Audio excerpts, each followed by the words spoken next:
어제 저녁을 너무 과식해서 오늘 아침 식사는 스킵을 하고 이제 12시가 넘어서 오늘의 첫 끼니를 시작해 보려고 합니다. 계란 후라이 2개에 사과와 방울토마토, 블루베리, 마카다미아, 두유와 함께 첫 끼를 시작해 보겠습니다. 프리지아 향기가 정말 너무너무 강렬해서 거실과 주방에 이 향기로 지금 가득해요. 예쁜 꽃을 보면서 좋은 향기를 맡으면서 아주 간단한 브런치를 먹겠습니다.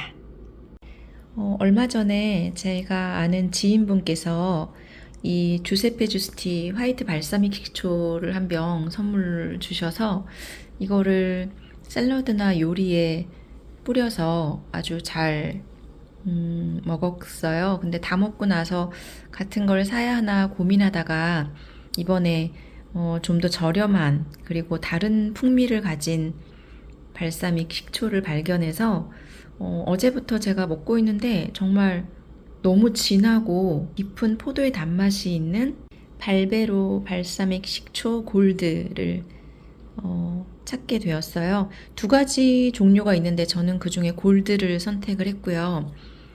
너무 이 올리브유에 이 발사믹 식초를 곁들여서 먹을 때 기분이 정말 좋아지는 맛이어서 한번 영상으로 남겨봅니다. 어제 본 어느 방송에서 어떤 분이 얘기를 해주시는데 어린 시절 얘기를 해주셨어요.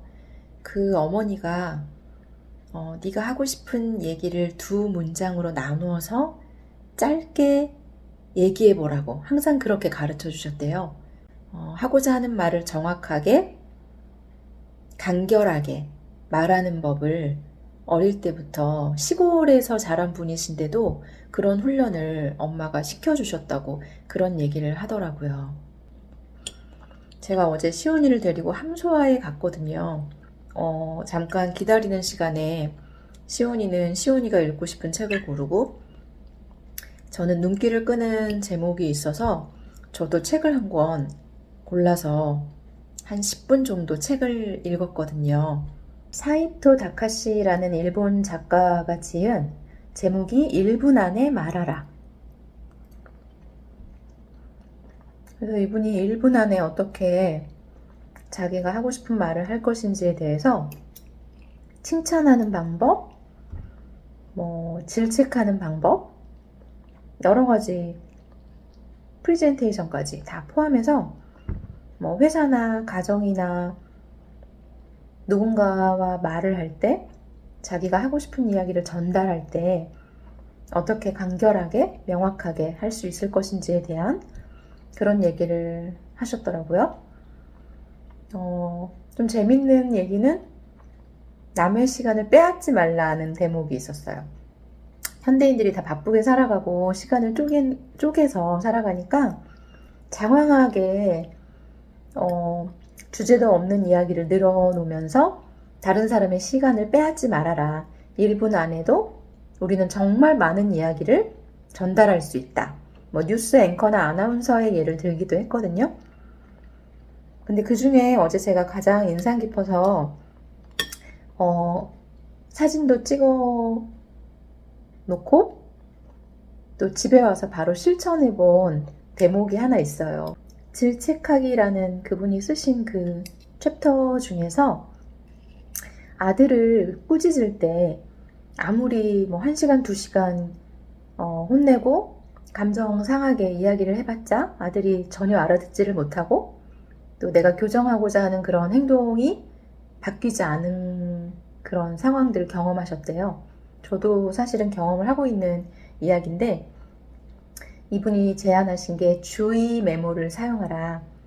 주의를 주는 메모를 포스트잇을 사용해서 질책하는 방법인데 꾸짖을 때는 손글씨로 하라 이런 대목이 있었거든요. 꾸짖을 내용을 간결하게 적어서 메모를 보여주고 또 붙여놓고 또 아이와 이야기하면서 어떻게 고쳐 나갈 것인지에 대한 상대방의 피드백을 거기에 같이 메모를 해서 간혹 확인만 해주고 잘 지켜지고 있는지 확인을 해주고 완벽하게 그 행동이 교정이 되었을 때 그 메모지를 떼내라고 하더라고요. 어제 그제 아이가 저한테 지적받았던 또는 저를 스트레스 상황에 놓이게 했던 몇 가지 상황이 있었거든요.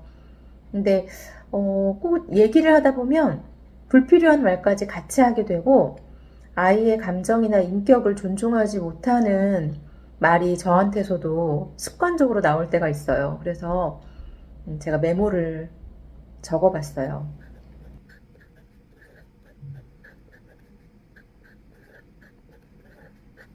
요새 며칠째 목욕하고 나서 마른 수건으로 머리를 터는 게 아니라 그 수건을 물에 흠뻑 적셔서 사용할 수 없게 만들고 또 손에 힘이 약하니까 물기를 짜지도 못하고 계속 수건을 버렸다고 새 수건을 달라고 그러는 거예요.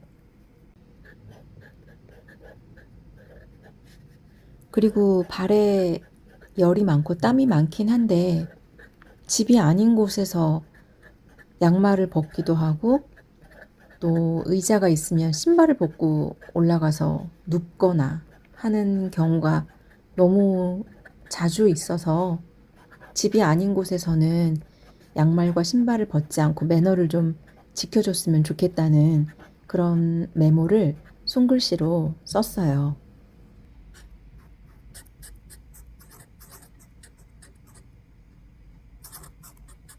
저희 아들이 평일에도 아침에 아주 일찍 일어나는 편이거든요. 학교 가기 전에 TV를 아주 오래 보게 되더라고요. 그래서 평일에는 아침에 TV를 보지 않고 책을 읽거나 학교 갈 준비를 좀 했으면 좋겠다. 불필요한 질책의 말을 반복적으로 장황하게 할 필요가 없이 정말로 전달하고자 하는 말을 간결하게 그렇지만 손글씨를 사용해서 조금은 정겹게 이렇게 표현을 하고 아이가 잘 볼 수 있는 곳에 붙여 놓을 생각이에요.